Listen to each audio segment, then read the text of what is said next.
Hey, what's up y'all, Book of Alice here, aka Ariel. Today we are reading this Diary of a Wimpy Kid fanfic, titled Diary of a Wimpy Kid, 25 Years Later. Credit goes to Jug Digrogs, I hope I pronounced that right, go check out their work, and shout out to them. This one's going to be very interesting to say the least. Anyways, if you enjoy long form content like this, consider subscribing to the channel as it helps encourage me to produce more content. With everything out of the way, let's get into this tragic story. The year 2032. Friday.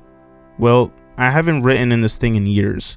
I was getting home from work today and I saw this lying underneath a stack of paperwork. I guess I used to like writing in it when I was a kid, so I figured I'd give it another try.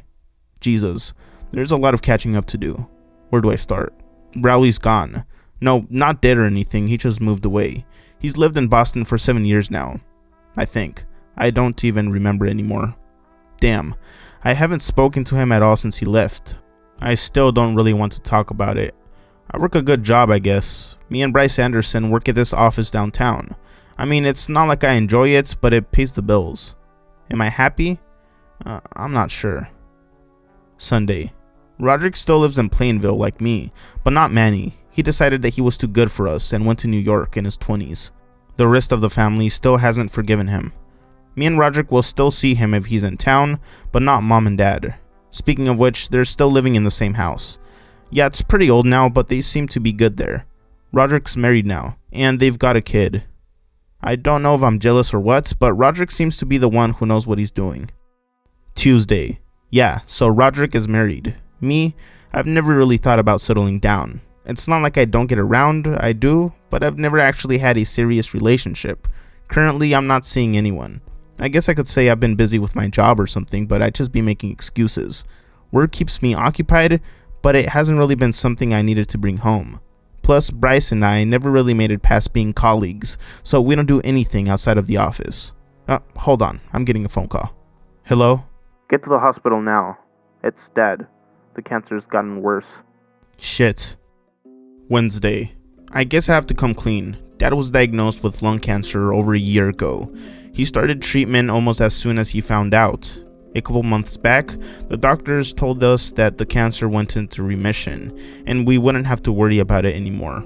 Then during a checkup, they found another tumor. So I guess the doctors here are just bullshit. Mom hasn't really been taking it well, which I guess is totally fair.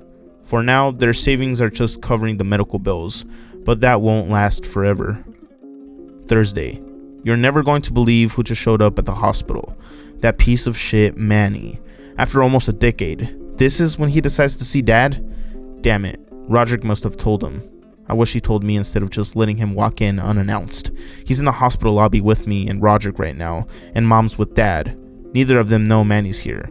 Manny wants to go see them now, so I guess we have to let him in. Get the fuck out of here right now! It didn't take Manny long to leave after that. He tried to talk to us on the way out, but Roderick took care of that. I'm home right now, trying to think all of this through. For the first time in a while, I'm genuinely scared. Not just for Dad, but for myself. This is never what I thought my life would be like when I was a kid. Why couldn't I have that life? Is there something wrong with me? I need someone I can talk to about it, and I don't think Mom and Dad have ever truly understood me. So, not them. Roderick maybe, but I'm not gonna lie. Him and his perfect life kind of intimidate me. Sure as hell not Manny. There's only one person I can think of who I want to talk to right now. Rowley. Friday. Alright, before I say what happened next, there's something I've needed to get off my chest for a long time. So here it goes. 7 years earlier. Rowley and I were best friends. We had spent pretty much every day together since middle school. We went to college together and even moved into the same neighborhood afterwards. I was applying for a job at Fun Brain Games, the company that made Twisted Wizard. Rowley had actually managed to get Zooey Mama in the local paper. He got good pay, and from what I remember, he was doing a really good job. I probably was the happiest I had ever been in my life, but it only took one phone call for everything to change forever. 7 years earlier. So, Rowley got a call from this comic syndicate in Boston. They had seen his work and they wanted to offer him a position. The thing was, they only had room for one cartoonist, so if Rowley wanted the job, he'd have to move to Boston within weeks. Now, I wasn't in a particularly good mood already, because Fun Brain Games had just denied my application, so when Rowley gave me the news that he'd be moving to Boston in 2 weeks, I was devastated. The day before he moved, I told him to meet me on the roof of our old middle school, for old time's sake. I had something I'd been wanting to tell him that I needed to say before he was gone. I love you.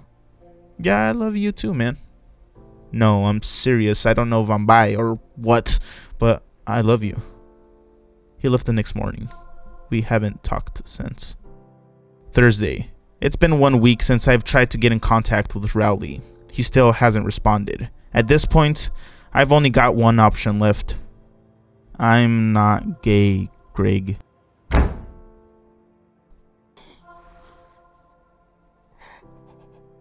My father's dead. He's gone. I'll never see him again. I'll never be able to talk to him again. I'll never be able to tell him what I thought of him, what I really thought of him. This was the man who made me hide my sexuality for the last 3 years. He's the reason I'm so miserable. I remember when I was 16, I tried to come out to him. I tried to tell him the truth, but he didn't take it well. He never talked to me about it again. I guess he figured I'd changed my mind. I should have gotten this off my chest when I had the chance. Should have told him when I could. I don't think I'll go to his funeral. Roderick told me it would be on Monday. I haven't even been in Plainville. I've been living in my car in Boston for the past 2 days. I guess this means I'll have to write down what I thought of him instead of actually saying it, just like every other genuine emotion I've ever had. Fuck you, Dad. Wednesday. The funeral was 2 days ago. I didn't go. I ended up driving back to Plainville yesterday because there's really nothing left for me in Boston. I found a termination letter from the office in my mailbox, which I guess I should have expected when I wasn't at work for a week. I realized I needed some sort of closure with my dad, so I decided to visit his grave last night. I guess I wasn't the only one with that idea though. When I arrived at the cemetery, I detected the smell of gasoline. It suddenly made sense when I saw Manny standing at Dad's grave with a lit match.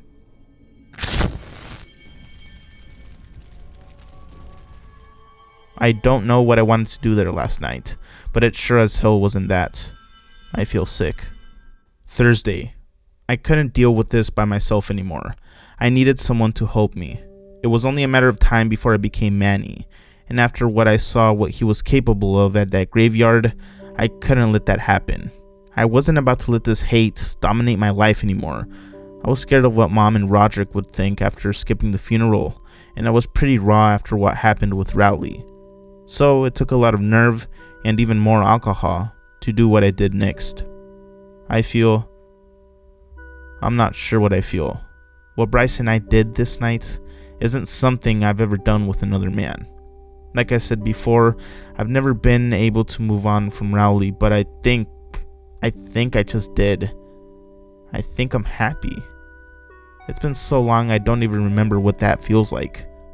Friday. I guess you could say my day didn't start too well. And Bryce, about my job, is that what this was about, Greg? Jesus Christ, you can't do this to people. Get out! The worst part is, he wasn't even wrong. I've done this my whole life. I've manipulated and lied into getting my way. I guess I am no better than Manny or Dad. I figured I'd just cut my losses and go home. But I guess I couldn't even do that, because all I found when I arrived was a locked door and an eviction notice. I should probably explain this a bit better. I never had much money saved up to begin with, but when Dad got cancer, I ended up chipping in on his medical bills, and my paycheck just barely covered the rent. As soon as I got fired, there wasn't enough cash left. I'm still not ready to see Mom or Roderick, so I guess I'll take my chances on the streets. Friday. I'm not sure how to say this, but I spent the night at the Plainville homeless shelter. That's not even the craziest part. Fregley was there. I guess I had let my guard down because I ended up talking to him and even telling him what I've been going through. Look, Greg, my dad wasn't around a lot. I don't know if you knew that, but when he was pretty bad to me and my mom. He hit us. Eventually, sometime during elementary school, Mom told him to leave. Even though he was a total piece of shit, I still missed him. It wasn't easy without him. Mom barely had enough income to support me. You probably remember how I coped. Never quite acting normal. He took quite the mental toll on me, and I don't think I've ever recovered from that. It's not like we could afford therapy either. I know we weren't really friends, and I don't blame you for that. I've always had my mom though. She's the best friend I've ever had. I don't want to tell you what to do, man, but I really think the best thing you could do right now is to see your mom. At the end of the day, family is family. Damn, who would have thought the best advice that I've ever been given would be from Fregley? Saturday. Well, after what Fregley said, I decided it was time to see mom. I wasn't sure how I felt when I knocked on the door of my childhood home, but the moment the door opened, I broke. Neither of us said a word. For what seemed like eternity, we stood there, motionless. Then it all spilled out. All of our pain took the form of a million teardrops streaming down our faces. We talked for ages in the old living room about Dad, Roderick, and even Manny. We agreed it would be best if I stayed there until I got my shit together. Once I thought my mom had gone to bed, I remembered something about the old house. Way back in middle school, I hid my Mima's diamond wedding ring right here in case I had ever needed to pawn it and get myself out of some god-awful situation. And like the true asshole I am, I thought now might have been that situation. Greg, what have you done? Like a broken record, that's all she could say. At first in a hushed voice, repeating it at an increasing volume, until finally, one last time, she fell to her knees and screamed, "Greg, what have you done?" I wasn't sure what to do. I couldn't say anything. I dropped the ring and ran, not sure where to go. After an hour of what I thought was aimless running, I realized where I was. Roderick's front lawn. It took me one look through the window, seeing Roderick with his wife and kid, to realize I can't do this. I thought I could, but I can't. What could I even say to him? What could he even do? All I can do is screw everything up, and he doesn't need that in his life. Nobody does. I'm done with all of this. I'll just have to sleep in the alley.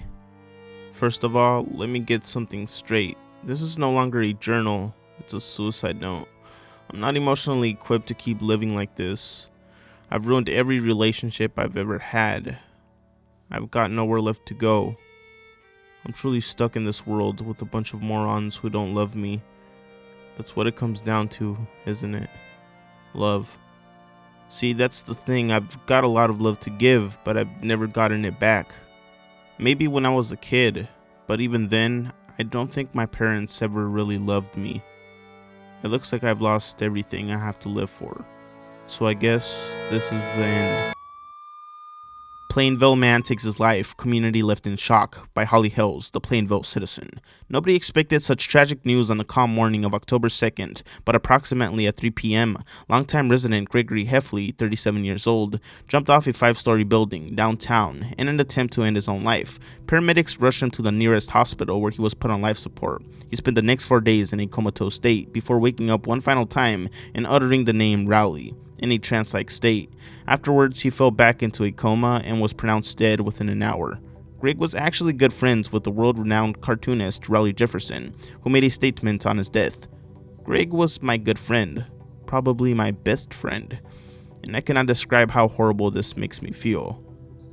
Greg and I had a very complex relationship that I don't think either of us properly understood, and my biggest regret is not exploring it more. Jefferson confirmed today's Zooey Mama will be a tribute to his friend. When Heffley's family was asked to interview on the subject, his brother Roderick commented, "I only wish he would have talked to me about it," while his mother, Susan, was too distraught for words. It's been a long time since I've written in this. I'm not sure where to start. 1 year ago, I tried to end my life. I survived, barely. I spent the past year in the hospital and lost the use of my legs. The local paper got lazy and declared me dead the second I flatlined. They weren't wrong, I guess. The old Greg Heffley is dead. I never realized what life was until I lost it.